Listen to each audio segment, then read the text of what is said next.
जय जय रघुवीर समर्थ. श्रीमत दासबोध. दशक 18वा बहुजिन्सी. समास 8वा अंतर्देव निरूपण नाम. श्रीराम समर्थ. ब्रह्म निराकार निश्चळ, आत्म्यास विकार चंचळ, तयास म्हणती सकळ देव ऐसे. श्रीराम समर्थ. बघा ब्रह्म कसा आहे हो, निराकार निश्चळ आहे, निर्विकार आहे. त्याच्याकडं कुठलाही विकार नाही, त्याला कुठलंच काही बाधत नाही हो. तो निर्विकार आहे, कुठलाच विकार त्याला बाधत नाही. आत्म्यास विकार चंचळ.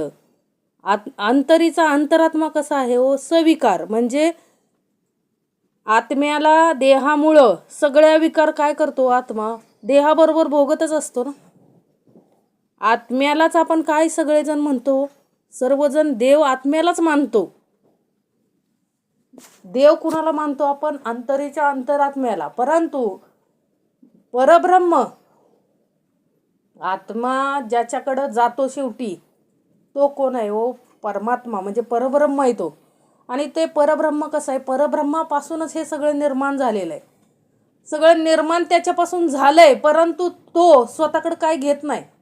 लक्षात घ्या, त्याला कुठलाही विकार बाधत नाही, तो निर्विकार आहे. कसा आहे हो, निर्विकार आहे, निश्चळ आहे, चंचळ अजिबात नाही. चंचळ कोण आहे हो, अंतरात्मा. चंचळ का म्हटलंय हो इथं, अंतरात्मा देहाबरोबर चंचळता काय करतोय, स्वीकारतोय ना. देह जसा करतोय, देहाबरोबर आत्मा पण आहेच ना.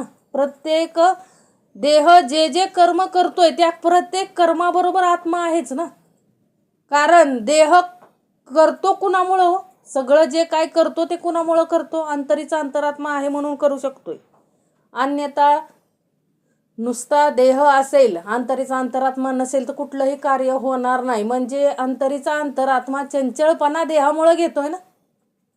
प्रत्येक कार्य करताना अंतरीचा अंतरात्मा देहाबरोबर आहे म्हणून देह सगळी कार्य करतोय.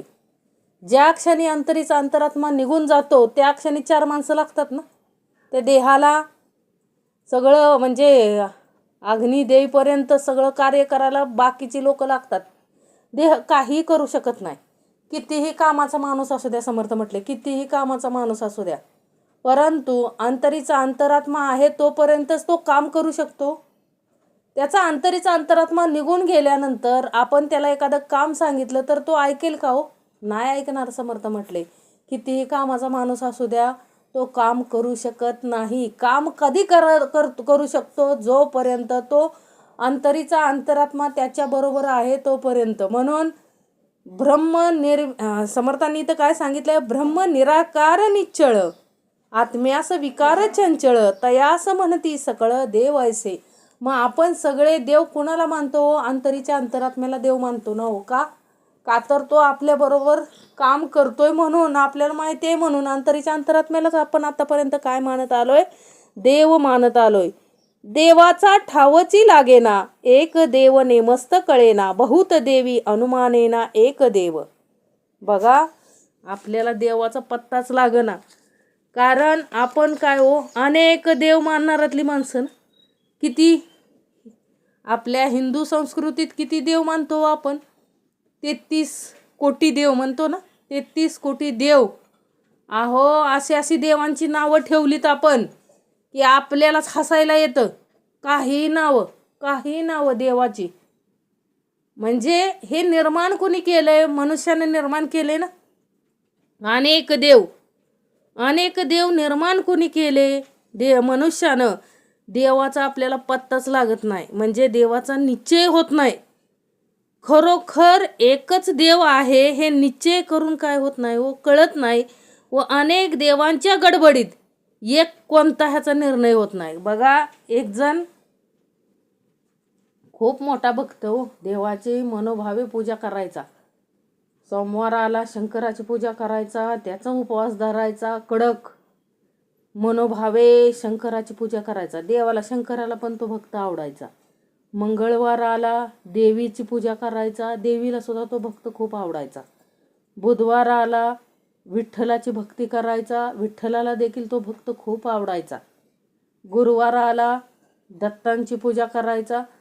दत्त पण काय झाले हो, खुश व्हायचे त्याच्यावरती. म्हणजे तो जे पूजा जो अर्चा करायचा तो मनोभावे करायचा. शुक्रवाराला संतोषी माता संतोष होऊन गेले त्याच्यावरती. शनिवारी कोण हो, आपले मारुती राया ते पण खुश झाले त्याच्यावरती. रविवार आला, रविवारी ज्योतिबाची त्याच्या कुलदेवतेची काय करायचा, पूजा करायचा. तोही देव खुश. म्हणजे 7 वारी फुल देवाची पूजा उत्तम रीती करायचा. समर्थ म्हटले देवच नाही कळला, म्हणजे देव कळला परंतु काय केलं हो, अनेक देवांच्या नादात एक देव भजायचा राहून जातो. समर्थ म्हटले अनेक देवांच्या नादात. आपल्याला समर्थांनी काय सांगितले, जाऊ नये तेथे जावे, परिविवेके सहित असावे. प्रत्येक ठिकाणी आपल्याला आपला देव दिसला पाहिजे हो. प्रत्येक ठिकाणी देव कुठला वाईट नाही. समर्थ म्हटले सगळ्या देवांची कार्य उत्तमाची आहेत, प्रत्येकाचं स्थान उत्तमच आहे. परंतु बघा, ज्या वेळेस त्या भक्तावरती काय झालं हो, नदीतून चाललेला नावेमध्ये, आणि ती नाव काय झालं, वादळ वारं सुटायला लागलं. त्यावेळेस ती नाव काय व्हायला लागली व झोरं खायला लागली. त्यावेळेस त्याला खूप भीती वाटायला लागली की तो काय म्हटला, शंकरा धाव. शंकर निघालेलेच की लगेच त्यानं देवी धाव, विठ्ठला धाव, श्री गणेशा धाव. म्हणजे गणपतीची पण पूजा करायचा. कधी संकष्टी चतुर्थी वगैरे असेल त्यावेळेस तीही पूजा करायचा. म्हणजे कुठलंच काय सोडत नव्हता. प्रत्येक देव त्याच्यावरती खुशी होता. परंतु संकटाच्या वेळी एका देव असं जायला निघाले की हा दुसऱ्या देवाचं नाव घ्यायचा. मग ते देव दुसरेच थांबायचे तिथं. जाईल ते शंकर म्हटले जाईल गणेश, गणेश म्हटले जाईल देवी, देव म्हटले जाईल दत्त जातील.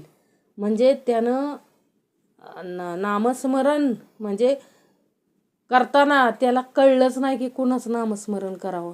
एकाच देवाचं उत्तमाचं नामस्मरण केलेलं असतं तर त्या एका देवाला वाचवायला यावंच लागलं असतं. हे अनेक देवांची नावं घेत बसल्यामुळं कुठलाच देव आला नाही हो संकटाच्या वेळी. मग समर्थ म्हटले अशी फसगत होऊ नये म्हणून आपल्याला देव कळला पाहिजे हो. आपली अशी अवस्था होऊ नये म्हणून देव कळला पाहिजे. अजून एक उदाहरण, समर्थ म्हटले एका माणसाला तर देवच, कुणाला देव मानावं हेच कळत नव्हतं. त्यानं काय केलं, घरात काय पाळली, मांजर पाळली. त्या मांजरीला तो देव त्यानं बघितलं ना मांजर काय करते, उंदीर पकडते. त्याला वाटलं की ही मांजर खरोखर देव आहे, कारण ती आपल्या घरात होणारे उंदीर काय करते, कमी करते. म्हणून त्यानं मांजरीची पूजा करायला सुरुवात केली. एक दिवस कुत्र्यानं बाहेरून बघितलं की मांजरीचे खूप लाड झालेत. मग कुत्र्यानं काय केलं हो, मांजरीला काय केलं हो, असं तोंडात धरून लांब फेकून दिलं. हे कोणी पाहिलं, त्या घराच्या मालकाने पाहिलं. त्याला वाटलं कुत्राच खरा मोठा देव आहे. म्हणून त्या दिवसापासून तो काय करायला लागला व कुत्र्याची सेवा करायला लागला.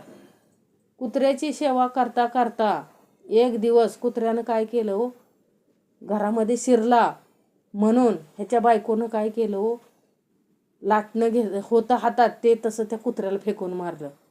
मग त्या माणसाला वाटलं की कुत्रा देव नाही, आपली बायको देव आहे. म्हणून बायकोची पूजा करायला लागला. म्हणजे समर्थ म्हटले जोपर्यंत सद्गुरू परंपरा भेटत नाही तोपर्यंत माणूस असं कुणालाही बजत बसतो, लक्षात ठेवा. मग बायकोची पूजा करायला लागला. एक दिवस बायको काहीतरी चुकली, बायकोची सेवा करायला लागला होतो, बायकोला देव मानायला लागला. मग एक दिवस बायको काहीतरी चुकली म्हणून त्यानं काय केलं, तिला जोरदार थापड मारली. समर्थ म्हटले मग त्यानं अंतरी विचार केला की काय नाही, मीच देव आहे. काय म्हटला, मीच देव आहे.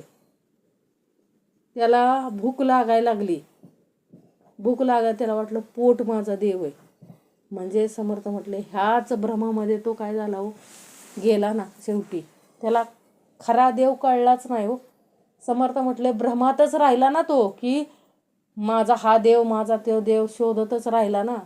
समर्थ म्हटले जोपर्यंत सांगणारा येत नाही, शिकवणारा येत नाही, तोपर्यंत आपल्याला मुख्य देवाची ओळख होऊ शकत नाही. म्हणून समर्थ नेहमी सांगतात ना, इहलोक साधाया कारणे जाणत्याची संगती धरणे, परलोक साधाया कारणे सद्गुरूच पाहिजे. आहो इहलोकात जाणताच पाहिजे हो. म्हणजे सद्गुरू परंपराच आपल्याला काय करू शकते, इहलोक आणि परलोक दोन्हीही ठिकाणी पोचवण्याचं कार्य सद्गुरू परंपरा करते. सद्गुरू परंपरा नसेल तर आपली या भ्रमिष्ठ माणसासारखी अवस्था होऊन बसली असती. आपल्यालाही मुख्य देव कळला नसता हो. समर्थ म्हटले, आपले देव आपण महिन्याला बदलतो. माहिती आहे ना, श्रावण आला की शंकराची पूजा. समर्थ म्हटले, कुठला महिना आला की वेगळ्या देवाची पूजा. भाद्रपद आला की कुठल्या श्री गणेशाची पूजा. समर्थ म्हटले, आपल्याकडं कसं आहे, आपण म्हणजे अनेक देवांना मानणारी माणसं आहे. समर्थ म्हटले, अनेक देवांना मानणारी माणसं आहे आपण. परंतु समर्थ म्हटले, सगळ्या देवांना माना, सर्वांची. समर्थ पण करतात ना पूजा. ब्रह्मा विष्णू महेशांची पूजा यथासांग करतात ना. श्री गणेशाची करतात, सरस्वतीची करतात, म्हणजे सर्वांची कुलदेवतेची पूजा करतात. म्हणजे समर्थ म्हटले, सगळी पूजा करत असताना मुख्य देव कळला पाहिजे. बाकी समर्थांना काय सांगायचं नाही आपल्याला. मुख्य देवाची पूजा केली तर आपल्याला इहलोक आणि परलोक भेटणार आहे.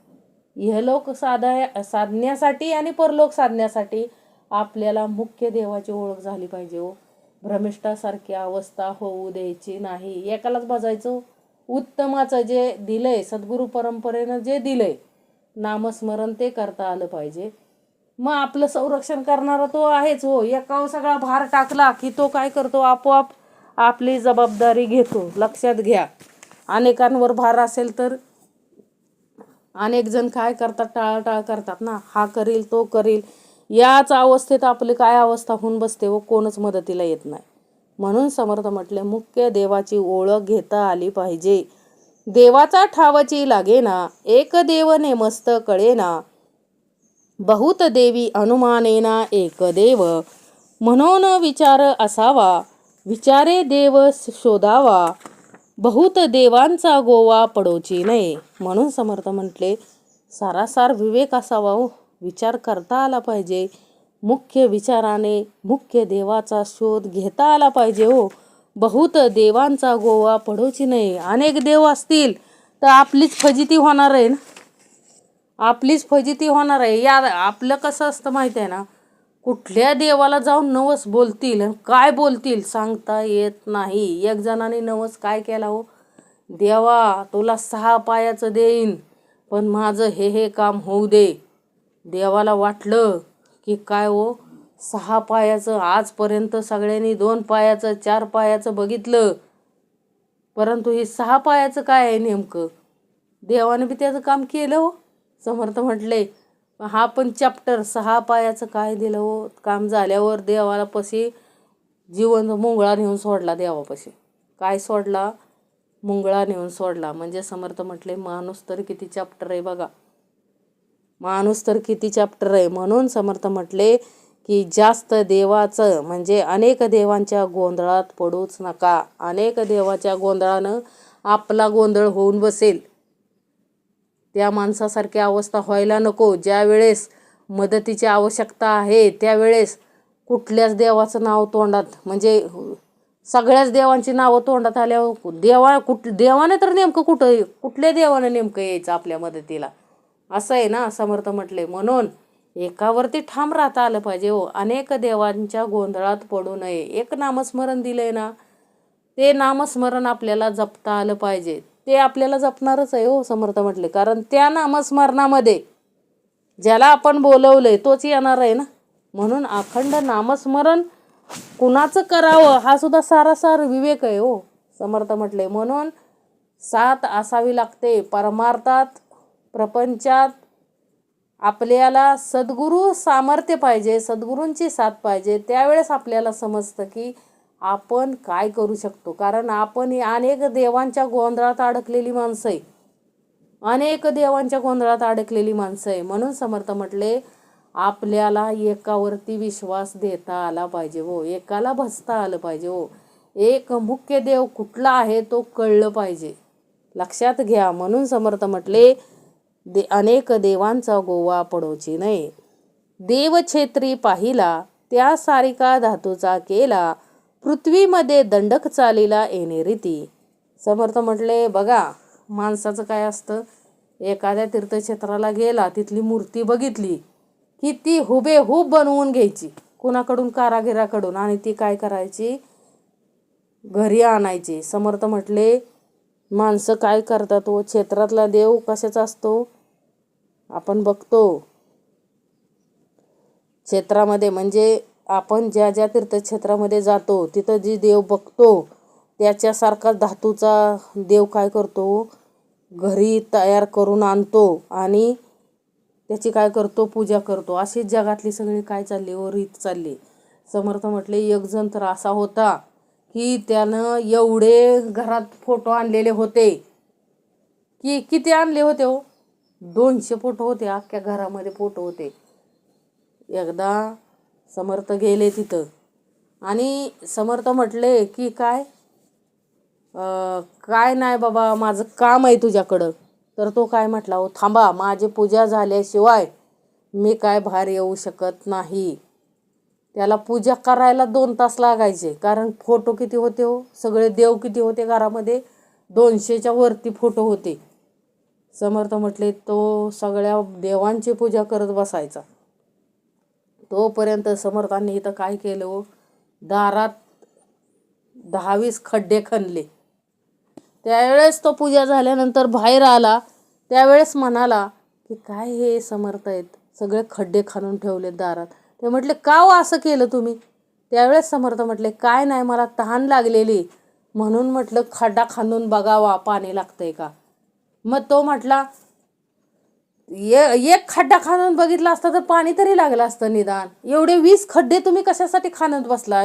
म्हणजे जास्तच खड्डे खणलेले, मी 20 म्हणते. समर्थांनी जवळजवळ त्याचे जेवढे मूर्ती आहेत ना तेवढे खड्डे खणून ठेवलेले. मग तो म्हटला की एवढे खड्डे खणत बसण्यापेक्षा एक खड्डा खणत बसला असता तर पाणी तरी लागलं असतं निदान. तुम्हाला एवढं कसं समजत नाही. समर्थ म्हटले मला देखील तुला हेच सांगायचंय.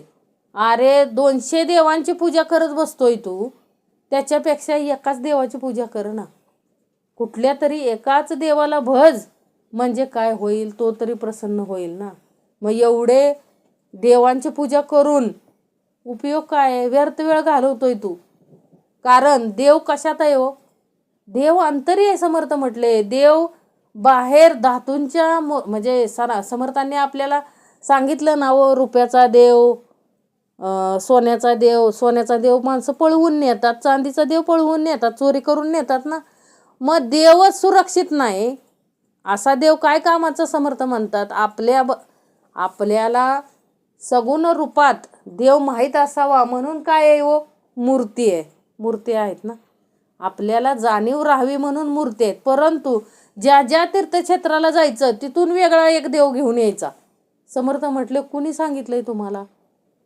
1760 ठिकाणावरून सगळ्या मूर्त्या आणून गोळा करून त्या देवाची अवस्था तर काय एक घमेलं घेतात आणि त्या अख्ख्या सगळ्या मूर्त्या एकदाच बुडवायच्या त्यात.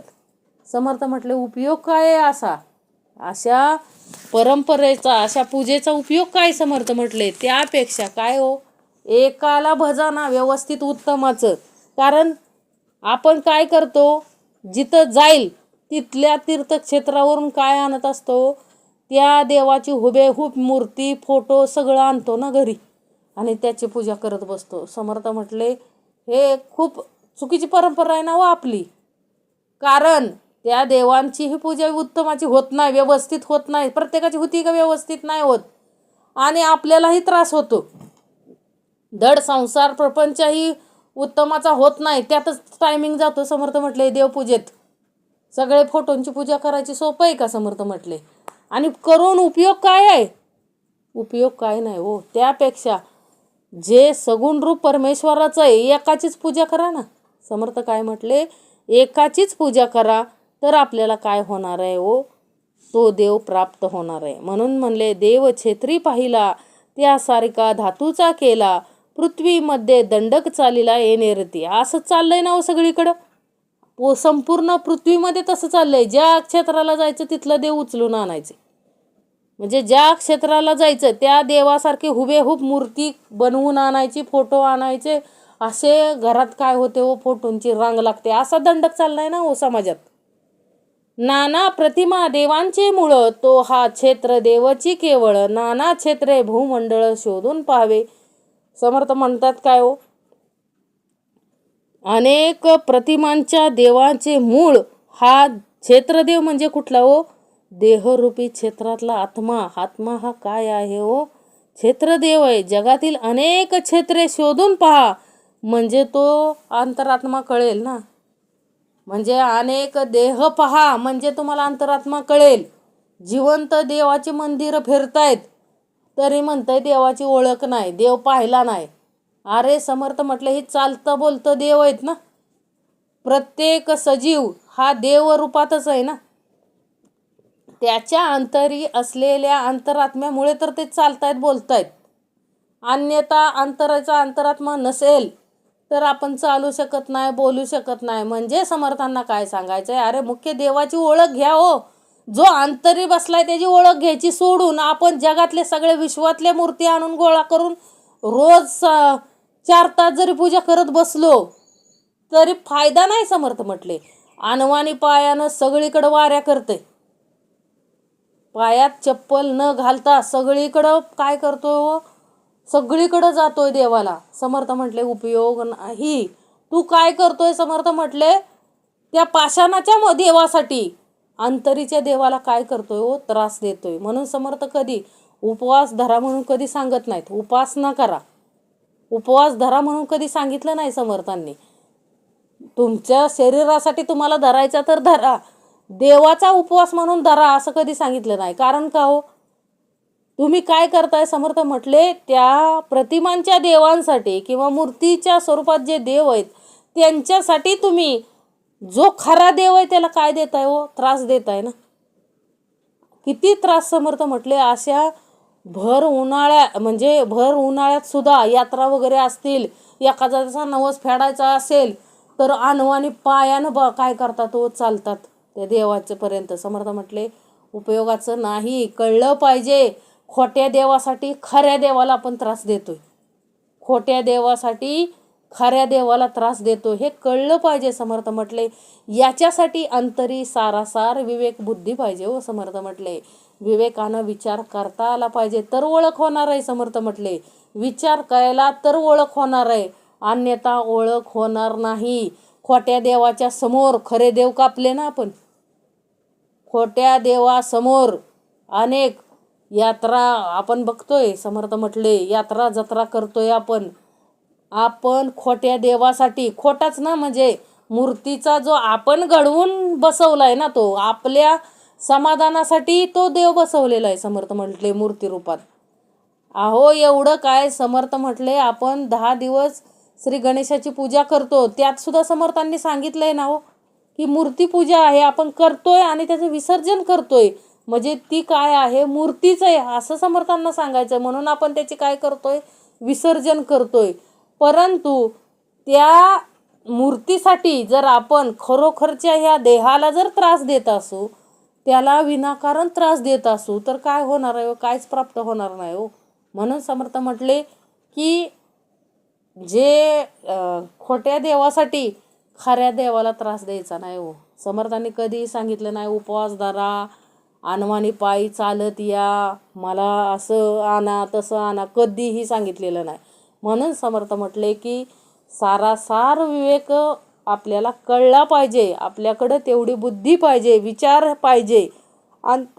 अंतरी विवेकाचा विचार असेल तरच आपल्याला मुख्य देव कळणार आहे हो, अन्यथा मुख्य देव कळणार नाही. बघा सगुण रूपात बघा सर्व संतांनी काय केलं, एकाच देवाची पूजा केली ना आणि त्यालाच मानलं. मूर्तीपूजांवरती त्यांचा विश्वास नव्हता हो. ते काय म्हटले, आपल्याला जाणीव असावी म्हणून मंदिर आहेत ना सगळी. आपल्याला जाणीव असावी हो की काय हो देव असा आहे, याच्यासाठी जाणीव असावी म्हणून ती मूर्ती आहेत. म्हणून समर्थ म्हटले प्रत्येक ठिकाणी जाऊन त्या आणायच्यात का हो मूर्त्या घरात ठेवायच्यात का. नाही समर्थ म्हटले, हेच कळलं नाही ना आपल्याला. आपल्यासाठी आपल्याला देवाचा विसर होऊ नये म्हणून प्रत्येक ठिकाणी मंदिर आहेत, प्रत्येक ठिकाणी मूर्ती आहेत आणि देवाचं सगुण रूप मांडलंय, आपण मांडलंय ते समर्थ म्हटले. तरी आपल्याला काय करता आलं पाहिजे, सारासार विवेक विचारानं घेता आलं पाहिजे, तर आपल्याला मुख्य देवाची ओळख होणार आहे. देव क्षेत्री पाहिला त्या सारिका धातूचा केला, पृथ्वीमध्ये दंडक चालीला येणे रीती. नाना प्रतिमा देवांची मूळ, तो हा क्षेत्र देवची केवळ. नाना क्षेत्रे भूमंडळ शोधून पाहावे. समर्थ म्हटले, नाना प्रतिमा देवांचे मूळ. हा क्षेत्रदेव म्हणजे कोण, हा देहच आहे हो. सगळ्या जे आपण प्रतिमा बघतोय आसपास, त्या प्रतिमांचं मूळ हा देव आहे, हा देह आहे, लक्षात ठेवा. म्हणून समर्थ म्हणतात की प्रतिमा आहेत आपल्यासाठीच आहेत हो. ते देवांचं जे विविध क्षेत्र दिलेले देवांची, ती कोणासाठी दिलेले आहेत हो, आपल्यासाठीच दिलेत. परंतु समर्थ म्हटले सारासार विवेकाने घ्यायचं आहे हो. जाऊ नये तेथे जावे, परिविवेके सहित असावे. तुम्हाला क्षेत्र म्हणजे नाना तीर्थक्षेत्राला जायला समर्थांचे काय नाही, बंधन नाही. जाऊ नये तेथे जावे समर्थांनी सांगितले. अहो, देश भ्रमण करा ही समर्थांचं शिकवण आहे हो आपल्याला. कारण आपण जर नाही फिरलो तर आपल्याला कळत नाही हो.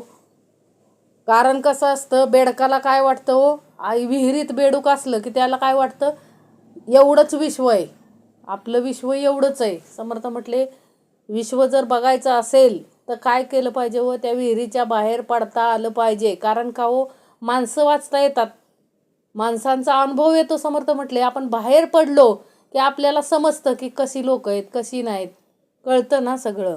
म्हणून समर्थ म्हटले की नाना प्रतिमा देवांचे मूळ, तो हा क्षेत्र देवची केवळ. नाना क्षेत्रे भूमंडळ शोधून पाहावे. शोधून पहा म्हणजे कळे, शोधून पहा. संतांना जसं समजलं तसं आपल्याला सुद्धा समजलं पाहिजे हो, देव कोणता आहे.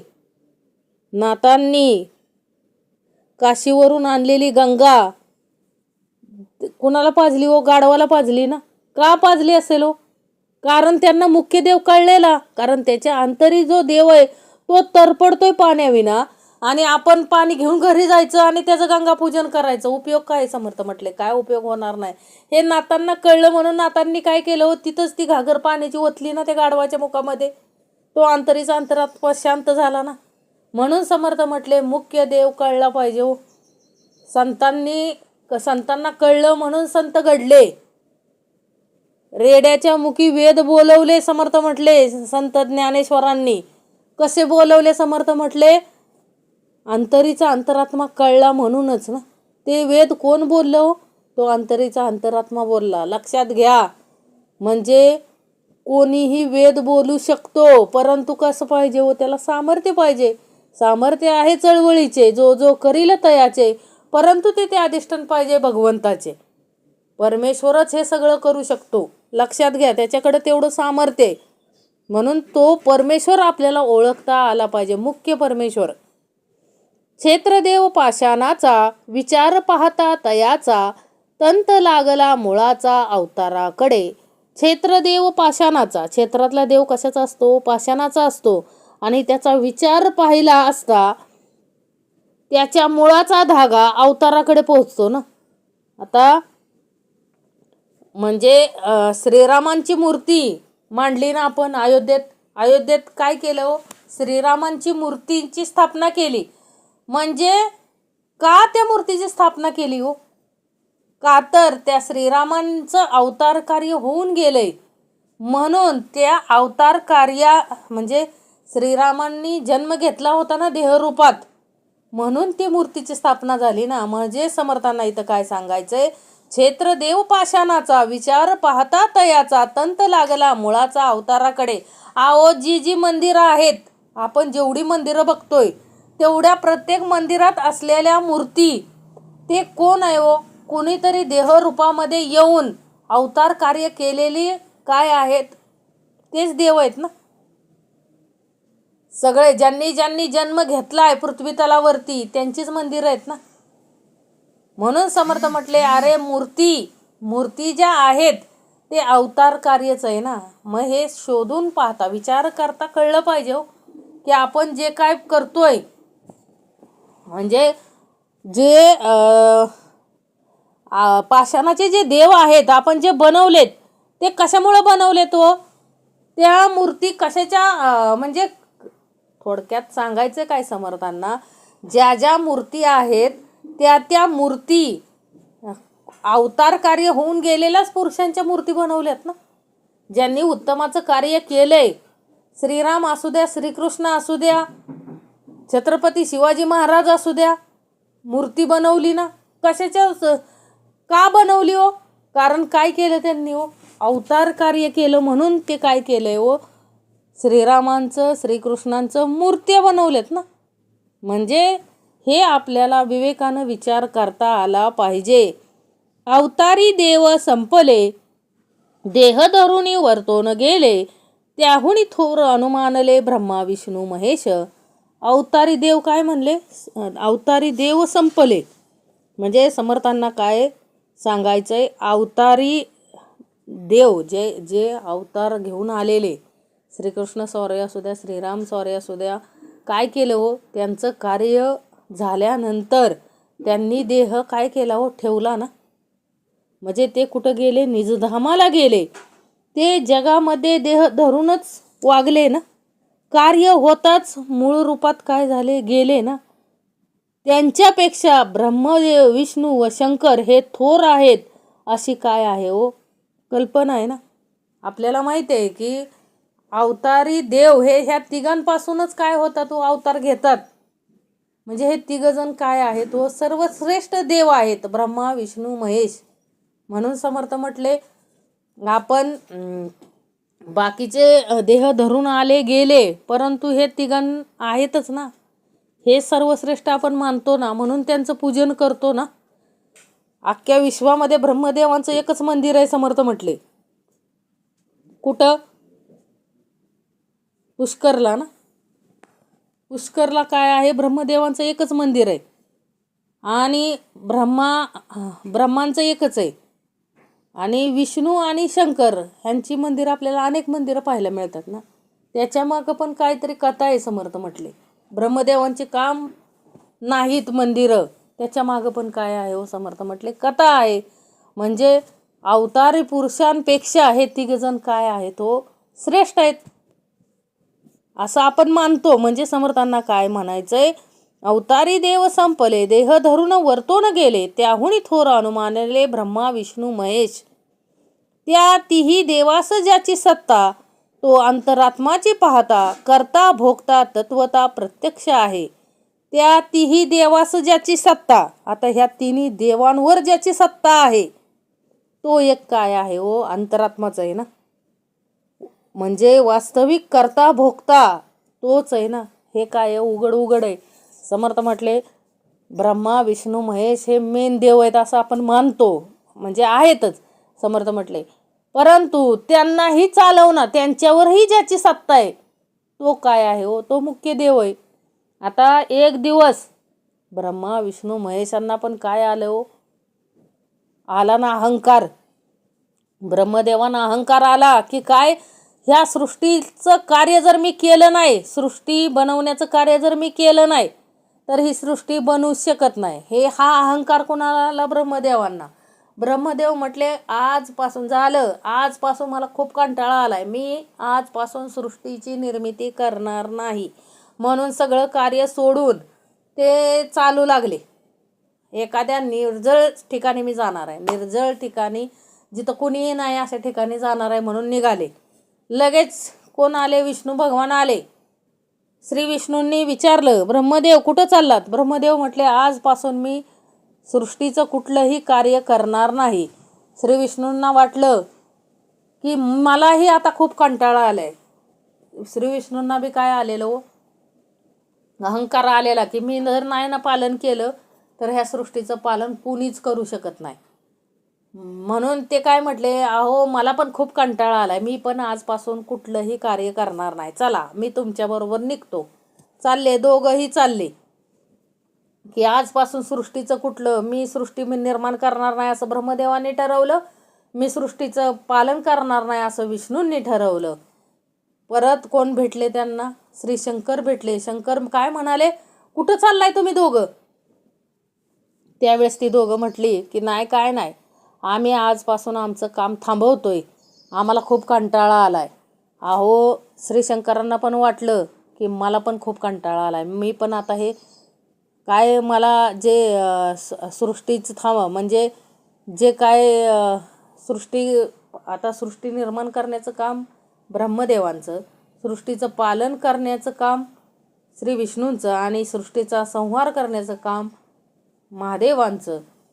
तिघांनी हे ठरवलं आजपासून कोणी काय काम करायचं नाही, आपल्याशिवाय ही सृष्टी चालूच शकत नाही असं त्या तिघांना वाटलं. आणि असं म्हणत ते तिघजण चालू लागले. आणि एक भला मोठा दगड दिसला, त्या दगडावर तिघजण बसले जाऊन निवांत विचार बोलत बोलत गप्पा मारत होते. तिघजण म्हटले आपल्याशिवाय हे कार्य होऊच शकत नाही, बघू आता कोण सृष्टी चालवतंय, कोण तिचं पालन करतंय, कोण संहार करतंय. असं ह्या तिघांनाही अहंकार आलेला हो. त्यावेळेस बसलेले असताना दगडावरती असे बोलत बोलत बसलेले असतानाच समोरून त्यांना एक असा विचित्र प्राणी येताना दिसला. एवढा विचित्र की त्याची निर्मिती ब्रह्मदेवांनी कधीच केलेली नव्हती, त्याचं पालन विष्णुदेवांनी कधीच केलं नव्हतं आणि असा संहार बी अशा प्राण्याचा कधीच केला नव्हता महादेवांनी. असा विचित्र प्राणी येत होता ज्याची रचनाच निराळी होती हो. त्या प्राण्याची रचनाच निराळी होती आणि तो हळूहळू हळू चालत येत होता. एवढा बलाढ्य तो प्राणी होता. त्याचे काय हो म्हणजे रचनाच इतकी निराळी होती की तिघजण घाबरले थोड्या वेळासाठी. काय झाले, घाबरले की असला कसला विचित्र प्राणी आणलाय. त्याच्यावरती एक माणूस बसलेला आणि त्याच्याकडं भली मोठी पेटी होती. भला मोठा प्राणी, भली मोठी पेटी. आणि त्या पेटीत बऱ्याच पेट्या होत्या हो. समर्थ म्हटले असं चालत चालत आला प्राणी त्यांच्याजवळ. त्यावेळेस श्री विष्णूंनी विचारलं, अहो कुठं चाललाय तुम्ही आणि हे काय आहे? आता ह्या तिघांनाही प्रश्न पडलेला, हा प्राणी तर आपण निर्माण केलेला नाही, हा आला कुठनं, हा माणूस आला कुठून, हा प्राणी आला कुठून? म्हणजे त्या प्राण्यावरती एक माणूस बसून आलेला हो. मग तो माणूस खाली उतरला, त्यानं ती एक पेटी त्यातली बरोबर घेतलेली होती, खाली उतरला त्या प्राण्यावरून आणि त्या तिघांसमोर आला. ते तिघं म्हटले काय चालवलंय ह्या पेटीमध्ये आणि हा प्राणी असला कसला, कुणी निर्माण केलाय हा? नाही म्हटलं आमच्या सद्गुरूंनी निर्माण केलाय. आणि ते म्हटले ह्या पेटीत काय चालवलंय? काय नाही म्हटला, ते सृष्टी रचनेचं कार्य थांबलंय, ते सद्गुरू म्हटले घेऊन जा. म्हणले दाखव दाखव काय पेटीमध्ये आहे? नाही म्हणला अंडी आहेत सगळी. म्हणले दाखव तरी. ते म्हणलं थांबा थांबा तुम्हाला अंडी फोडून दाखवतो. एक अंड फोडलं की त्यातून 3 ब्रह्मा विष्णू महेश निघाले. अशी 2-3 अंडी त्यानं फोडून दाखवली. त्यातून काय निघाले बाहेर हो? ब्रह्मा विष्णू महेश, ब्रह्मा विष्णू महेश. हे तिघांना घाम सुटला. ह्या तिघांना घाम सुटला की ह्यांना कळून चुकलं की आपण जरी सृष्टीचं कार्य थांबवलं तरी हे सृष्टीचं कार्य थांबवू शकत नाही. हे सृष्टीचं कार्य करणारा चौथा आहे याची जाणीव तिघांना झाली. आपापल्या जाग्यावर पळाले ते तिघजण आणि आपापल्या कार्याला लागले. म्हणजे समर्थ म्हटले अहंकार तिघांना पण आलेला, तो अहंकार चौथ्याने घालवला. म्हणजे या तिघांवरही ज्याची सत्ता आहे तो कोण आहे हो? तीही देवास ज्याची सत्ता, तो अंतरात्माची पाहता करता भोगता तत्वता प्रत्यक्ष आहे तोच आहे हो. करता करविता तोच आहे ह्याची जाणीव त्या तिघांना करून दिली ना परमेश्वरानं. लक्षात ठेवा. म्हणजे या तिघांनाही चालवणारा चौथा आहे आणि तोच सर्वश्रेष्ठ देव आहे आणि त्यालाच आपल्याला भजायचंय, त्यालाच ओळखायचंय. त्याची ओळख आपल्याला फक्त सद्गुरू परंपरा करून देऊ शकते हो, नाहीतर नाही. लक्षात ठेवा. म्हणजे युगाने युग म्हणजे ज्या तिन्ही देवावर ज्याची सत्ता आहे तो एक अंतरात्माच होय.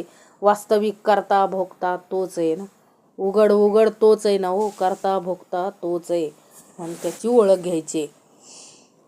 युगान युगे तिन्ही लोक एकची चालवी अनेक, हा निश्चयाचा विवेक वेदशास्त्री पहावा. युगान युगे तिन्ही लोक तोच चालवतोय. लक्षात घ्या. युगान युगे तो एकटाच त्रैलोक्य चालवतोय. वेदशास्त्रात असे काय केलंय हो, निश्चयात्मक सांगितले आहे.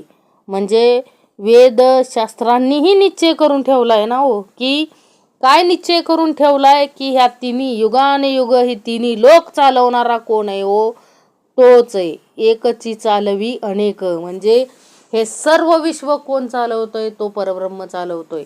म्हणजे त्याची ओळख आपल्याला घ्यायची हो. अंतरात्मा प्रत्येकाच्या ठिकाणी आहे. म्हणजे लक्षात घ्या, परब्रह्म आणि अंतरात्मा. म्हणून पहिलीच ओवी दिली ना, की ब्रह्म निराकार निश्चळ, आत्मा सविकार संचंचळ, तयास म्हणती देव सकळ सकळ म्हणती सकळ देव असे ना. म्हणजे ते ब्रह्म हे काय चालवतं, सगळं विश्व. अंतरात्मा हा त्याचाच अंश आहे हो, ब्रह्माचाच अंश आहे. म्हणजे परब्रह्माचाच अंश आहे. तो ब्रह्मा नव्हे, ब्रह्मा विष्णू महेशांमधला ब्रह्मा नव्हे. समर्थ म्हटले ब्रह्म हे वेगळे, म्हणजे परब्रह्म हे सगळं विश्व चालवतंय. लक्षात घ्या. त्या तिघांनाही काय आली होती हो, त्या तिघांनाही अहंकार आला होता. त्या तिघांचाही अहंकार मोडून काढला तो कोण आहे हो, तो खरा देव आहे. त्या तिघांचा अहंकार ज्यानं घालवला तो मुख्य देव आहे. लक्षात घ्यावा. आणि तो एकलाची एक चालवी तिन्ही लोक. लक्षात घ्या, तो एकटाच सगळं हे विश्व चालवतोय हो. त्याच्यापासूनच हे सगळं निर्माण झालंय आणि त्याच्यातच सगळं विलीन होणार आहे. लक्षात ठेवा. आणि त्याचीच आपल्याला ओळख घ्यायची आणि त्याच्यामध्ये आपल्याला समाविष्ट व्हायचंय हो. आपण गेल्यानंतर आपला अंतरात्मा त्याच्यामध्ये समाविष्ट होण्यासाठी हा सगळा अट्टास आहे. लक्षात घ्या. समर्थ म्हटले एवढा जो अट्टास चाललाय ना, तो कशासाठी चाललाय हो? आपण जे श्रवण करतोय, उपासना करतोय, हे अट्टास कशासाठी चाललाय हे आपल्याला कळलं पाहिजे हो. समर्थ म्हटले शेवटचा दिवस गोड व्हावा. शेवटचा दिवस गोड व्हावा म्हणजे काय हो, आपल्याला जाणीवेतून देह ठेवायचा आहे. जाणीव अंतरी आली पाहिजे की मला काय करायचंय हो, देह ठेवायचा आहे.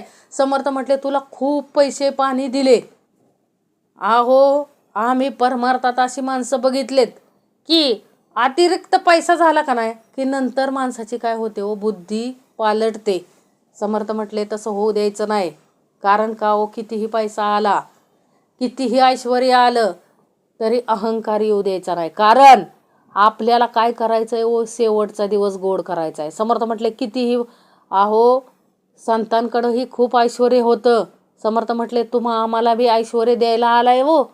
पांडवांना दिलं ना हो, मागता क्षणी दिलं. दुःखही तेवढंच होतं, कष्टही तेवढंच होतं, परंतु राज्य हे त्यांनीच केलं ना हो. सुखसमाधानी राज्य.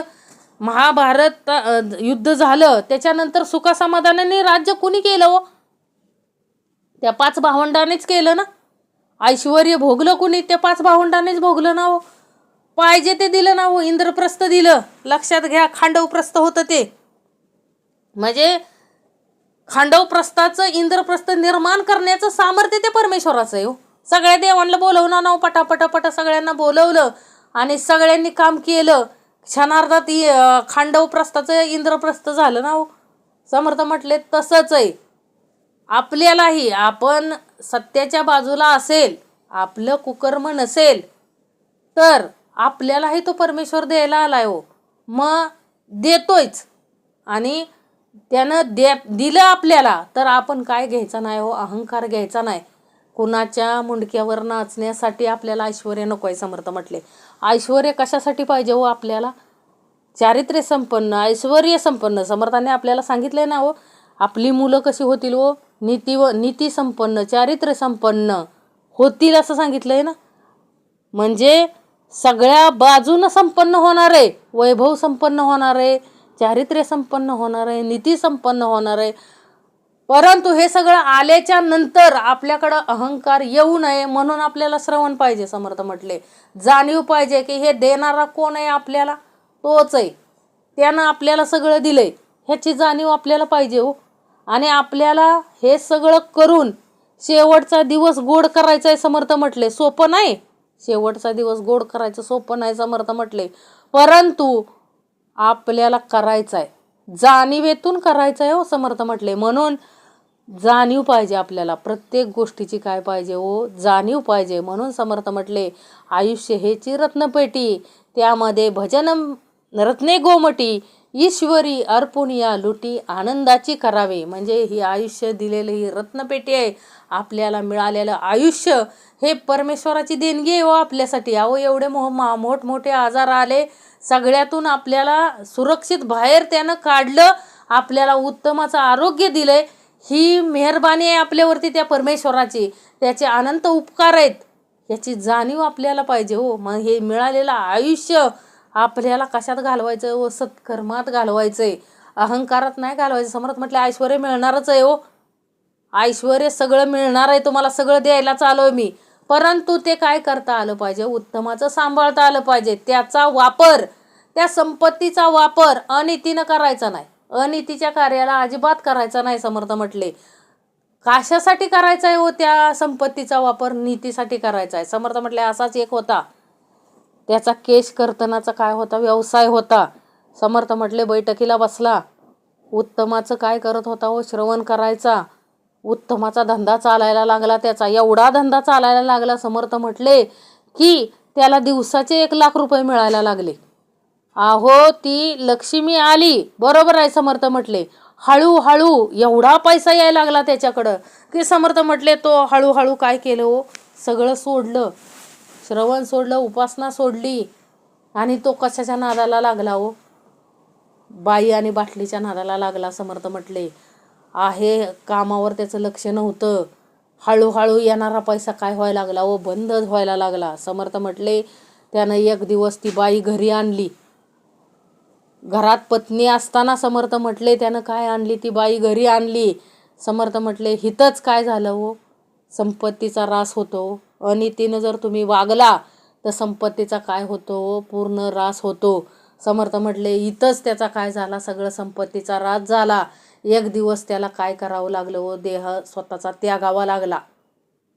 म्हणजे समर्थ म्हटले देव द्यायला येतो. समर्थ म्हटले अखंड समर्थ द्यायला येणार आहेत, देतायच हो, आपल्याला सगळ्या मार्गाने देतात.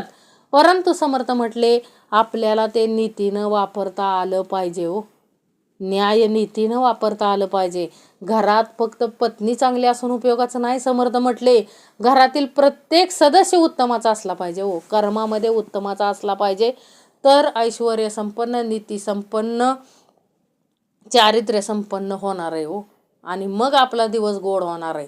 अहो ह्या जन्मासाठीच ही सगळी काय आलेत आपल्याला, नाती वगैरे आलेली आहेत. समर्थ म्हटले एकदा देह ठेवला की ही नाती कुठं जातात हो.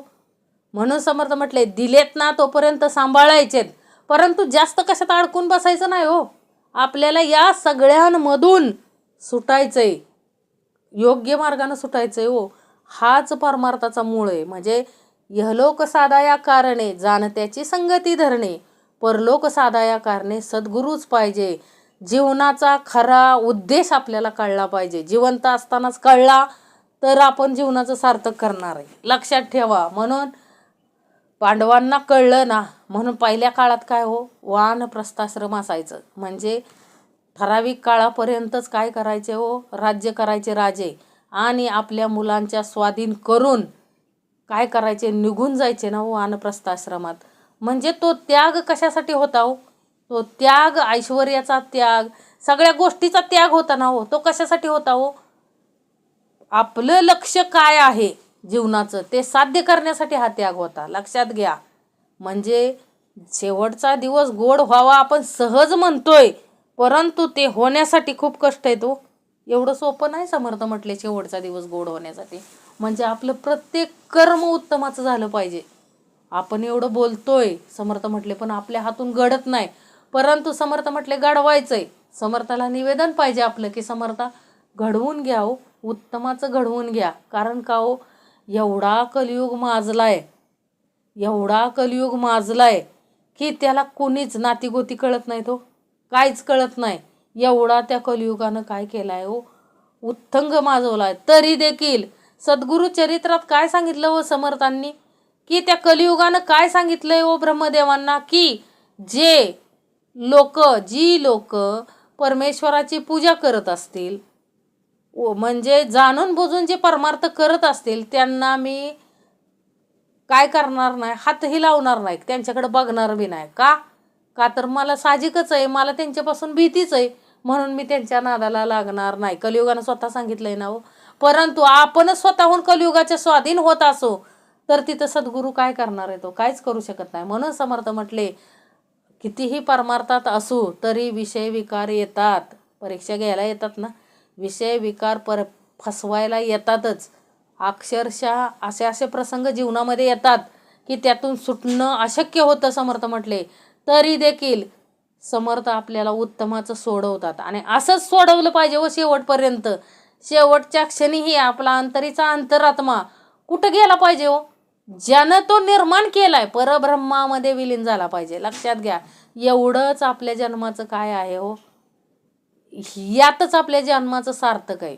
हे कुणी सांगत नाही. समर्थ म्हटले आपलं महद्भाग्य आहे, आपलं महद्भाग्य आहे की ह्या सद्गुरू परंपरा जी आहे त्या सद्गुरू परंपरेनं अविरत कष्ट केले तो आपल्यासाठी. का केले तो? की आपला शेवटचा दिवस गोड व्हावा, सगळे आत्मे म्हणजे मुक्त व्हावेत, ह्या जन्मातून मुक्त व्हावे म्हणून एवढा अट्टास आहे. संतांनी देखील त्यांच्या संत वाङ्मयात सगळं लिहून ठेवलंय ना उत्तमाचं. एक एक ओवी घेतली तर सारासार विचार कळतो. समर्थ म्हटले एक श्रीमानाचा श्लोक घेतला तर आंतरिक समाधान आल्याशिवाय राहत नाही. कितीही क्रूरदृष्ट माणूस असू द्या, त्यालाही लगेच काय मिळतो? आत्मिक आनंद मिळतो. म्हणजे केवढा श्रेष्ठ परमार्थ आहे हो, आपल्याला मिळाला हे आपलं महद्भाग्य आहे. म्हणून अंतर द्यायचं नाही. समर्थ म्हटले परमार्थ हा सर्वश्रेष्ठच आहे. या परमार्थाची सरी कोणास द्यावी? परमार्थाची सरी कोणास देऊ शकत नाही. समर्थ म्हटलं असल्या घोर कलियुगामध्ये परमार्थासारखं उत्तमाचं कार्य चाललंय, हेच केवढं महद्भाग्य आहे हो. अहो कडनी सगळा काय चाललाय हो, कलीचा बाजार चाललाय. आणि अंतरी आपल्या जर सदसद विवेक बुद्धी जागृत होत असेल, आपल्या हातात ग्रंथ असतील, याच्यासारखं महद्भाग्य कुठलंच नाही. समर्थ म्हटले म्हणून समर्थ म्हटले की आपल्याला अंतर्देव निरूपण नाम दिले ना समर्थाने. अंतरीच्या देवाची ओळख घ्यायची हो, अंतरीच्या देवाची ओळख घ्यायची. सद्गुरू आपल्याला एवढं जीव तोडून आपल्याला हे निरूपण देत आहेत, हे आपण काय केलं पाहिजे हो? कशात आणलं पाहिजे? आचरणात आणलं पाहिजे. म्हणून युगानुयुगे तिन्ही लोक एकची चालवी अनेक, हा निश्चयाचा विवेक वेदशास्त्री पहावा. आत्मा वर्तवितो शरीर, तोची देव उत्तरोत्तर, जाणीव रूपे कलेवर विवेकी वर्तवी. काय सांगितलं हो? आत्मा वर्तवितो शरीर म्हणजे जो आत्मा शरीराला वागवतो तोच पुढे पुढे चढत्या पायरीने देव समजला जातो ना. जाणीवरूप विवेकाने तो शरीराला काय करतो? वागवतो. म्हणजे जाणीवरूप विवेकानं शरीराला जो चालवतोय तोच खरा देव होय हो. म्हणजे जाणीवेतून जो चालवतोय आपल्या देहाला तोच अंतर्देव होय. म्हणून समर्थांनी आपल्याला दिलं नाही अंतर्देव निरूपण नाम. का दिलंय हो? कारण अंतरीच्या देवाची ओळख घेण्यासाठी हो. अंतरीच्या देवाची ओळख घ्यायची. अंतरीच्या देवाची ओळख घेण्यासाठी समर्थांनी आपल्याला हा अंतर्देव निरूपण नाम दिलंय हो. म्हणून समर्थ म्हणतात आत्मा वर्तवितो शरीर, तोची देव उत्तरोत्तर, जाणीव रूपे कलेवर विवेके वर्तवी. तो अंतर्देव चुकती, धावा घेऊन तीर्था जाती, प्राणी बापुडे कष्टती देवासने नता. काय सांगितलंय हो? तो अंतर्देव चुकती म्हणजे त्या अंतरीच्या देवाला सोडून लोक कुठं जातात हो? हा अंतर्देव लोक विसरतात आणि धावपळ करत. किती कष्ट आहेत हो तीर्थाला जायचं म्हणजे, की तीर्थाला जायचं मध्ये किती कष्ट आहेत ज्याचं त्यानं ठरवा. आणि त्या तीर्थाला जाऊन समर्थ म्हटले सुरक्षित आहे का? अनेक जण गेले, वाहून गेले ना हो तिकडं पाण्यामध्ये. समर्थ म्हटले नाव नाही घ्यायचं आपल्याला. आपल्याला बातम्यामध्ये कळतं की अशा अशा ठिकाणी लोक गेलेली आणि तिकडं काय झालं हो, नदीला पूर आला आणि सगळे लोक काय गेले? वाहून गेले. त्यांची सुटका करण्यासाठी सरकारला काय करावं लागतं हो? भयान पैसे घालावे लागतात आणि लोक घरी आणावे लागतात. समर्थ म्हटले म्हणजे सोपं आहे का? समर्थ म्हटले सोपं नाही. म्हणजे समर्थांना इथं काय सांगायचंय की हा उगाच काय करतात हो लोक, एवढं कष्ट घेतात स्वतःच्या शरीराला आणि अंतरीच्या देवाला ओळखतच नाहीत. अंतरीचा देव विसरतात आणि धावपळ करत कुठं जातात, तीर्थाला जातात आणि देवाला न ओळखता बिचारे प्राणी उगाच काय करत असतात, श्रम करीत असतात. हा अंतर्देव न जाणता देव पाहावा म्हणून तीर्थक्षेत्राकडे बापडे लोक काय करत असतात, धावत असतात. समर्थ म्हटले काय उपयोग नाही धावून धावून, अंतरीचा देव नाही कळला तर उपयोग नाही हो. म्हणून समर्थ म्हटले तो अंतर्देव चुकती धावा घेऊन तीर्था जाती, प्राणी बापुडे कष्टती देवासने नता. मग विचारती अंतकरणी जेथे तेथे धोंडा पाणी, उगेच वनवन हिंडोनी काय होते. मग विचारते अंतकरणी, हा सगळं हिंडून झाल्यावर काय करतात, त्यांच्या यात्रा करून करून भागलं की काय होतं, त्यांच्या मग मनाशी विचार येतो, खरंच हर एक तीर्थाच्या ठिकाणी जेथे जावं तिथं काय आहे हो, दोंड आणि पाणी, ह्याशिवाय काय आहे. उगीच वनवन हिंडल्यानं काय लाभ झाला आपल्याला, काहीच नाही. हे कधी कळतं समर्थ म्हटले, सगळं तीर्थ हिंडून झाल्यावर मनात विचार येतो, काय सगळं तीर्थ करून आलो पण प्रत्येक ठिकाणी काय आहे हो, काय नाही. पाषाणाचा देव आहे आणि पाणी आहे, दुसरं काय सुद्धा नाही. म्हणजे आपण काय करून आलो हा काय येतो, अंतरी विचार येतो. ऐसा ज्यासी विचार कळला तेने सत्संग धरिला, सत्संगे देव सापडला बहुत जनासी. काय सांगितलं हो, ऐसा ज्यासी विचार कळला, असा ज्याला विचार कळला म्हणजे असा विचार करून मग ते सत्संग धरतात आणि सत्संगाने बहुत काय केलं हो, जनास लोकांना काय झाला हो, लोकांना देव मिळालाय व. म्हणजे असा विचार करून मग ते काय करतात हो, सत्संग धरतात हो. शेवटी सत्संग धरतात आणि काय करतात, सत्संगाने बहुत जनाच काय केला हो, देव सापडलाय म्हणून बैठकीला बसतात ना माणसं अनेक तीर्थक्षेत्र हिंडून झाल्यानंतर. आणि हा विचार ज्याच्या मनाला पटला ते संत संगती धरतात आणि संत संगतीने असे लोकांना काय झालाय हो, देव मिळालाय. म्हणजे ऐसा ज्यासी विचार कळला तेने सत्संग धरला, सत्संगे देव सापडला बहुत जनांची. सत्संग धरून मग काय झाला हो, देव सापडलाय. ऐसी ही विवेकाची कामे, विवेके जाणतील नेमे, अविवेकी भुलले भ्रमे त्यास हे कळेना. ऐसी ही विवेकाची कामे, हे विवेक आहे हो, हा विवेक आहे, सारासार विवेक आहे. समर्थ म्हटले जिकडं जाऊ नये तिथे जावे परी विवेकी सहित असावे. समर्थ म्हटले तीर्थक्षेत्राला जावं परंतु मुख्य देवाची ओळख घ्या. तीर्थक्षेत्राला जाऊन तुम्हाला देवाची ओळख होऊ शकत नाही. शरीराला त्रास होणार, तुम्ही आजारी पडणार, काहीतरी तुम्हाला तुमच्या मागं काय नसणारा आजार लागणार. मग समर्थ म्हटले जाऊन फायदा काय झाला. मग हा विचार कुणाकडे येतो, विवेकी लोकांकडे विचार येतो. मग ते काय करतात, ऐशी ही विवेकाची कामे, विवेक जाणतील नेमे. ज्याला कळलं की बाबा काय नाही, हे आपण केलं सगळं जे फिरून येतोय ते व्यर्थ आहे, खरा देव हा वेगळाच आहे, हे ज्याला कळलं विवेकानं ते स्वतःचा काय करतात हो, ते विवेकी पुरुष काय करतात हो, स्वतःचं कल्याण करून घेतात. परंतु अविवेकी काय करतात हो, मरेपर्यंत भ्रमातच राहतात. म्हणजे भ्रांतीनं ते काय करतात हो, भूल पडल्यामुळं त्यांना हे कळत नाही आणि मग ते काय करतात हो, भ्रमातच राहतात. म्हणजे त्यांना काय कळतच नाही, शेवटपर्यंत त्यांना काय कळत नाही आणि शेवटच्या क्षणापर्यंत ते काय करत राहतात हो, फिरतच राहतात. आणि जसं हिथं फिरत राहतात तसं 84ला देखील काय करत राहतात हो, फिरतच राहतात. अविवेकी लोकांचं सांगितलंय समर्थ म्हटले. म्हणून विवेकानं विचार करता आलं पाहिजे, आपलं हित कशामध्ये आहे हे आपल्याला कळलं पाहिजे. म्हणून समर्थ म्हणतात की ऐसी ही विवेकाची कामे, विवेकी जाणतील नेमे, अविवेकी भुलले भ्रमे त्यास हे कळेना. अंतर्वेदी अंतर जाणे, बाहेर मुद्रा काहीच नेणे, म्हणून विवेकी शहाणे अंतर शोधती.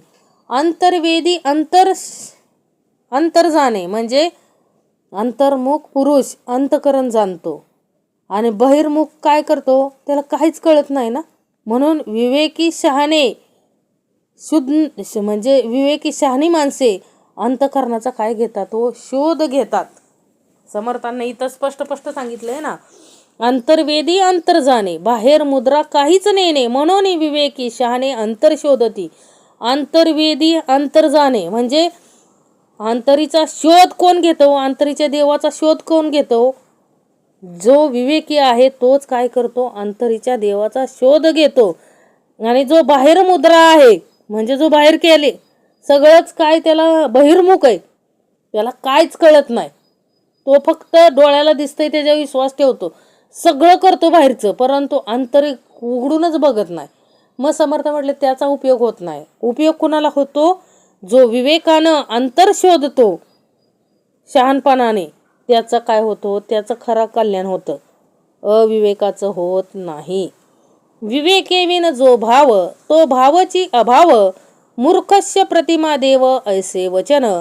विवेकीविन जो भाव म्हणजे समर्थांना इथं काय सांगायचंय, विवेका वाचून म्हणजे विवेका वाचून असलेला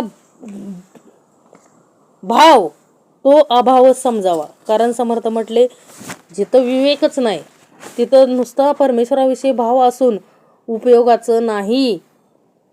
मूर्खस्य प्रतिमा देव ऐसे वचन म्हणजे प्रतिमा पूजा मूर्खांसाठी हे वचन काय आहे समर्थ म्हटले प्रसिद्धच आहे ना.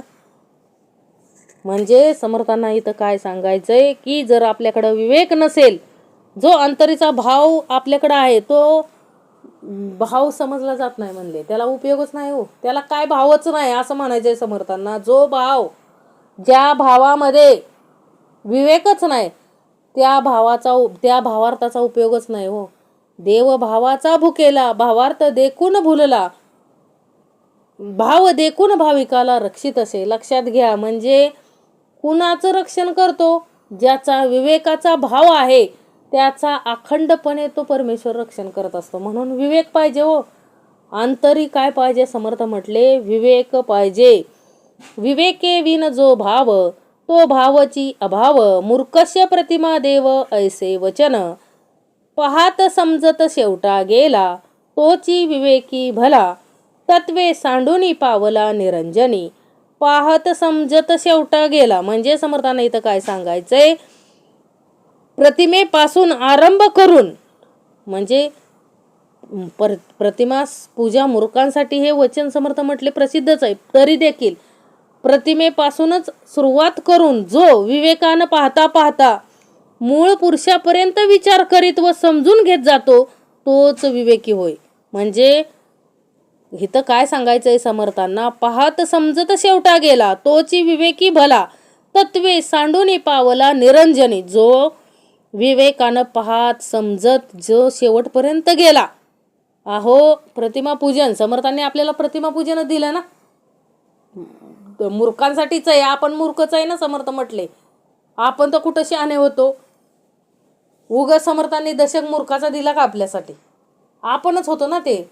परंतु तेच त्यांनाच विवेकात आणून हळूहळू शेवटपर्यंत त्यानं काय केलं, विवेकानं जर म्हणजे पाहत समजत शेवटा गेला तोची विवेकी भला. म्हणजे समर्थांना काय सांगायचंय, आपण मूर्खच होतो. आपल्यासारख्या मूर्खाला समर्थांनी शिकवत शिकवत पुढं नेलं आणि आपणही शिकत शिकत शेवटा आलो. म्हणून त्यातच आपण काय आपलं भलं आहे हो. म्हणजे समर्थांना काय सांगायचंय, मूळ पुरुषापर्यंत विचार करीत व समजून घेत जातो तोच विवेकी होय. म्हणजे तो माईक तत्वांचा त्याग करून माये पलीकडचे जे ब्रह्म आहे म्हणजे माये पलीकडचं जे ब्रह्म आहे तेथे जाऊन पोचतो. त्यात समर्थांना आनंद आहे. समर्थांना काय सांगायचं इथं की खरा त्यांचा भक्त कोण, तर जो म्हणजे खरा भक्त कोण व समर्थ म्हणतात की जो काय करतो, पाहत समजत शेवटापर्यंत जातो आणि त्या परब्रह्मामध्ये विलीन होतो तोच खरा होय हो. तोच विवेकी भला सांगितलंय ना. म्हणजे किती काळजी आहे व त्या परमेश्वराला आपली, समर्थांना आपली किती काळजी आहे. समर्थ काय म्हणतात, आपण मूर्खच होतो. आपल्याला काय कळत होतं? काहीच कळत नव्हतं. ह्या प्रतिमे पूजेचाच आपण काय घेतला व आधार घेतला आणि हळूहळू आपण शेवटपर्यंत विवेकानं वागत जाऊन मायेच्या पलीकडच्या त्या परब्रह्मामध्ये विलीन होतो. त्यावेळेस आपल्या जीवनाचं सार्थक आहे हो. खरं जीवनाचं सार्थक यातच आहे. समर्थांना काय सांगायचंय, मायेच्या पलीकडच्या परब्रह्माची ओळख जो घेतोय, जो त्याच्यामध्ये काय होतोय हो, जे निरंजन पद आहे माये पलीकडचं निरंजन पद, तेथं जाऊन जो पोचतो तोच खरा काय हो, विवेकी होय. म्हणजे त्याच्या जीवनाचं सार्थक आहे हो. आपल्यालाही तेच करण्यासाठी आपण ह्या जे विश्वामध्ये आलोय. लक्षात घ्या, आपल्यालाही ते निरंजन पद प्राप्त करून घ्यायचंय. कुठलं? त्या परब्रह्माकडं जाणे. म्हणजे निरंजन पद कुठं आहे हो, त्या परब्रह्माकडे आहे. आणि ते निरंजन पद आपल्याला प्राप्त करायचंय. समजत पाहत समजत शेवटापर्यंत जायचंय. हीच काय आहे, आपलं विवेक आहे. लक्षात घ्या. अरे जे आकाराशी येते ते अवघेच नासून जाते, मग गलबल्या वेगळते परब्रह्म जाणावे. अरे जे आकारास येते, समर्थांना इथं काय सांगायचंय, अरे ज्यानं सगुण रूपात जन्म घेतलाय ते काय होणार आहे हो, जे जे डोळ्यात दिसतंय ते एक दिवस नासणार आहे हो. म्हणून समर्थ इथं काय म्हणतात, जे जे आकाराला म्हणून येतंय ते सर्व काय होतंय हो, नाश पावतंय. म्हणून त्या नाव रूपाच्या गोंधळाहून परब्रह्म काय आहे हो, निराळ आहे हो. ते परब्रह्म वेगळंय. म्हणजे परब्रह्म नामा रूपाधिकांच्या गलबल्या पलीकडचं आहे. हे समर्थ म्हटले ध्यानात ठेवायचंय हो. ते परब्रह्म काय आहे, अरे जे आकाराशी येते ते अवघेच नासून जाते, मग गलबल्या वेगळे ते परब्रह्म जाणावे. चंचळ देव निश्चळ ब्रह्म, परब्रह्मी नाही भ्रम, प्रत्यय ज्ञाने निभ्रम होईजे ते. काय सांगितलंय हो, निश्चळ देव चंचळ देव निश्चळ ब्रह्म, परब्रह्मी नाही भ्रम, प्रत्यय ज्ञाने निभ्रम होईजे ते. म्हणजे समर्थांना इथं काय सांगत, जे जे आकाराला येतं ते काय अवगत नासून जातं, परब्रह्म नासत नाही. परब्रह्म वेगळे हो ह्या सगळ्यांपेक्षा. चंचळ देव निश्चळ ब्रह्म, चंचळ काय आहे, अंतरीचा अंतरात्म्याला समर्थांनी तो अंतरात्मा देव चंचळ आहे. आणि परब्रह्म काय आहे हो, निश्चळ आहे. त्याच्या ठिकाणी भ्रम नाही. त्याचा अनुभव घेऊन त्या ज्ञानाच्या योगाने संशयरहित भ्रमाच्या पार जायचंय आपल्याला. लक्षात घ्या, त्यात आपलं कल्याण आहे. प्रचितीविन जे केले ते अवघे व्यर्थ गेले, प्राणी कष्ट कष्टोची मेले कर्म कचाटे. प्रचितीविन जे केले, समर्थांनी काय सांगितलंय हो, प्रचिती वाचून जे जे करतो ते सगळं व्यर्थ जातं. आणि त्या कर्माच्या दगदगीसाठी प्राणी मरे मरे तो कष्ट करतात ना. म्हणजे ब्रह्मस्थितीचा अनुभव पाहिजे, त्या वाचून केलेली सर्व कर्म काय आहेत तो व्यर्थ आहेत. म्हणजे कर्म कचाटात सापडून प्राणी व्यर्थ कष्ट कर करीत राहतात ना. समर्थांना काय सांगायचंय, प्रचितीविन जे केले ते अवघे व्यर्थ गेले, प्राणी कष्ट कष्टोची मेले कर्म कचाटे. म्हणून प्रचितीविन श्रवणे बैसूच नाही हो. समर्थांनी सांगितले ना, प्रचितीविन जे करतात ते सगळं व्यर्थ जातं हो. आणि प्राणी उगच कष्ट करून मरतात हो. म्हणजे समर्थ म्हटले कळलं पाहिजे हो, कर्माची काय आली पाहिजे, आपल्याला प्रचिती घेता आली पाहिजे. म्हणजे प्रचितीविन जीवन जगणं हे काय आहे हो, मूर्खपणाचं लक्षण आहे हो. म्हणून समर्थ म्हटले प्रचिती आलीच पाहिजे हो. आपण चांगलं कर्म केलं, आपल्याला चांगलं मिळालं, ही प्रचितीच आहे ना.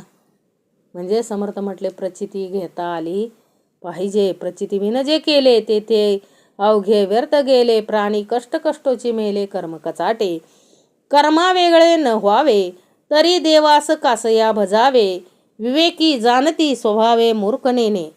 कर्मा वेगळे न व्हावे, समर्थ म्हटले काय हो, कर्मा वेगळे न व्हावे तरी देवास कासया भजावे, विवेकी जाणती स्वभावे मूर्खनेने.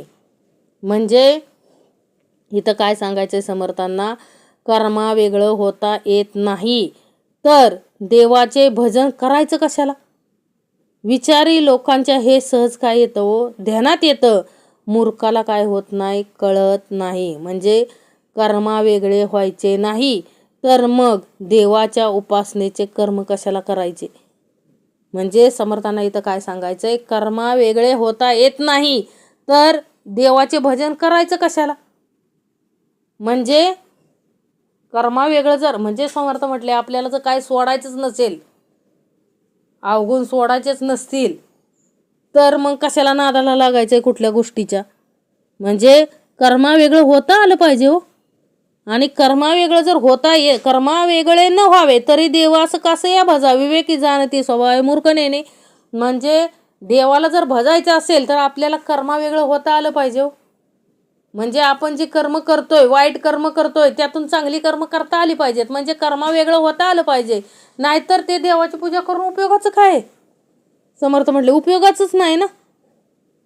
हे कोण जाणतं? समर्थ म्हटले विवेकी लोक जाणतात, अविवेकी लोकांचं काम नाही.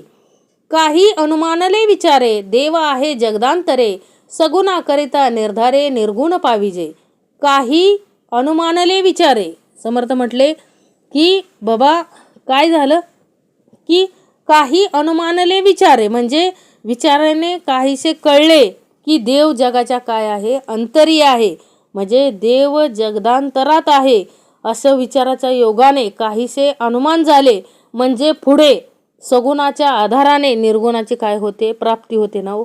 म्हणजे निश्चळ ब्रह्मपद पावता येते. लक्षात घ्या. म्हणजे सगुणाचा आधार घेऊन आपण निर्गुणाची ओळख घेऊ शकतो. म्हणजे समर्थांना इथं काय सांगायचंय की काही अनुमानले विचारे, देव आहे जगदांतरे, सगुणा करिता निर्धारे निर्गुण पाविजे. म्हणजे आपण विचार केला, काही अनुमानावर येऊन पोचले की काय हो, की सगुणाच्या आधारानं आपल्याला निर्गुण पावता येऊ शकते. म्हणजे निश्चळ ब्रह्मपद पावता येते. म्हणजे सगुणाच्या आधाराने निर्गुणाची प्राप्ती करून घेता येते. हे कधी कळलं? समर्थ म्हटले अनुभव घेतल्यानंतर कळलं की आपल्याला पण काय करता येतं, सगुणाच्या आधाराने निर्गुणाची प्राप्ती करून घेता येते. सगुण पाहता मुळास गेला, सहजची निर्गुण पावला, संग त्यागे मोकळा झाला वस्तुरूप. काय सांगितलं हो? सगुण पाहता मुळास गेला, म्हणजे सगुण पाहता पाहता मुळापर्यंत गेला, म्हणजे सहजच काय होते हो, निर्गुणाची प्राप्ती होते. म्हणजे निर्गुण पद प्राप्त होते. अहमभावाचा संग सुटला, म्हणजे मुक्त असा तो ब्रह्मस्वरूप होतो. म्हणजे सगुणाचाही संग सोडून निर्गुण पद पाहता येते. लक्षात घ्या. म्हणजे समर्थाने इथं खूप चांगलं सांगितलंय हो. समर्थाने आपल्या जीवनाचं खरं सार्थक यात आहे. सगुण पाहता मुळास गेला, सहजची निर्गुण पावला, म्हणजे सगुणाच्या आधारे निर्गुण पाविजे निर्धारे. म्हणजे समर्थांना इथं काय सांगायचंय, सगुणाला पाहता पाहताच तो काय गेला हो, मुळापर्यंत गेला. म्हणजे सहजच काय झालं हो, त्याला निर्गुणाची प्राप्ती झाली हो. आणि संग त्यागे मोकळा झाला वस्तुरूप, म्हणजे संग त्यागला ना हो, अहमभावाचा संग सुटला, म्हणजे मुक्त असा तो काय होतो, ब्रह्मस्वरूप होतो. म्हणजे सगुणाचाही संग सोडून निर्गुण पद पाहता येते. म्हणजे बघा, संतांची जी अवस्था झालेली ती आपली होऊ शकते. समर्थ म्हटले सगुणाचा आधार घेत घेतच आपण निर्गुणाच्या पदाला कधी प्राप्त होतो हे कळत नाही. आपल्या जीवनाचं सार्थक यातच आहे. खरं जीवनाचं सार्थक यातच आहे. समर्थ म्हटले सगुणाचा आधार घेत घेत अधिष्ठान दिलंय ना समर्थांनी, त्याची पूजा करत करत कधी निर्गुणमय झालो कळतच नाही हो. निर्गुण पदाला प्राप्त व्हायचे. समर्थ म्हटले संतांनी सगळी कर्म सोडली ना हो, द्वैतातली सगळी कर्म सोडली आणि निर्गुण पदाला काय झाले हो, प्राप्त झाले. मग कशाचीच अपेक्षा राहत नाही हो, कोण काय काय नाही. समर्थ म्हटले एवढंच एक नातं कळतं की मी त्याचा आणि तो माझा, एवढंच नातं कळतं. लक्षात घ्या. ते खरं काय आहे हो, निर्गुण पद आहे. सगुण पाहता मुळास गेला, सहजची निर्गुण पावला, संग त्यागे मोकळा झाला वस्तुरूप. परमेश्वरी अनुसंधान लाविता होई जे पावन, मुख्य ज्ञानाचे विज्ञान पाविजे ती. परमेश्वरी अनुसंधान. समर्थ म्हटले परमेश्वराचे म्हणजे अंतरात्म्याचे अनुसंधान लावल्याने जीव काय होतो, पावन होतो. म्हणून समर्थ म्हटले म्हणजे समर्थांना इथं काय सांगायचं, हेच मुख्य ज्ञान व ह्याच्याच योगाने विज्ञान म्हणजे निर्गुण पद काय होते हो, प्राप्त होते. लक्षात घ्या. मुख्य ज्ञान व ह्याच्याच योगाने आपल्याला काय होतं व निर्गुण पद प्राप्त होतं. ऐसी ही विवेकाची विवरणे पहावी सुचित अंतकरणे, नित्य विवेक श्रवणे जगदोद्धार. म्हणजे समर्थाने इथं काय सांगायचंय, असं हे विवेकाचं काय आहे विवरण, ते आपण काय करायचंय व विवेकानं एकाग्र चित्तानं त्याचा काय करायचा आहे, आपल्याला विचार करायचा आहे. आणि नित्य विवेक श्रवण केलं, नित्य श्रवण केलं की आपल्याला काय होतो, नित्य विवेक ऐकल्याने लोकांचा काय होतो, उद्धार होतो ना. नित्य विवेक श्रवणे जगदुद्धार. म्हणजे श्रवण उत्तमाचा असेल तर सगळ्या विश्वाचाच काय होतो, जगदोद्धार. म्हणजे सगळ्याचाच उद्धार होतोय समर्थ म्हटले. त्यासाठी नित्य श्रवण पाहिजे. ती पण कसं दिलंय हो, नित्य विवेक श्रवणे जगदुद्धार. म्हणजे समर्थांना काय सांगायचंय आपल्याला, ऐसी ही विवेकाची विवरणे पाहावी सुचित अंतकरणे नित्य विवेक श्रवणे जगदुद्धार. हे सगळं विवरण केल्यानं होतं आणि श्रवण केल्यानं. ते पण श्रवण कसलं पाहिजे, विवेकाचं श्रवण केलं तर आपला सर्वांचा उद्धार होणार आहे हो. सर्वांचा काय होणार आहे हो, उद्धार होणार आहे. म्हणून त्यासाठी आपल्याला विवेकाची विवरणे आणि नित्य विवेक श्रवणे करताच आली पाहिजेत. तरच आपल्याला कळणार आहे हो हे परब्रह्म. म्हणजे सगुणाच्या आधारे घेत आपल्याला कुठं जायचं आहे हो, निर्गुण पदाला प्राप्त व्हायचं आहे. लक्षात ठेवा, हेच आपल्या जीवनाचं काय आहे, अंतिम देह आहे. आणि हे आपल्याला काय करून घ्यायचं आहे, प्राप्त करून घ्यायचं आहे. ऐसी ही विवेकाची विवरणे पाहावी सुचित अंतकरणे नित्य विवेक श्रवणे जगदुद्धार. इति श्रीदासबोधे गुरुशिष्य संवादे अंतर्देव निरूपण नाम समास 8वा. जय जय रघुवीर समर्थ.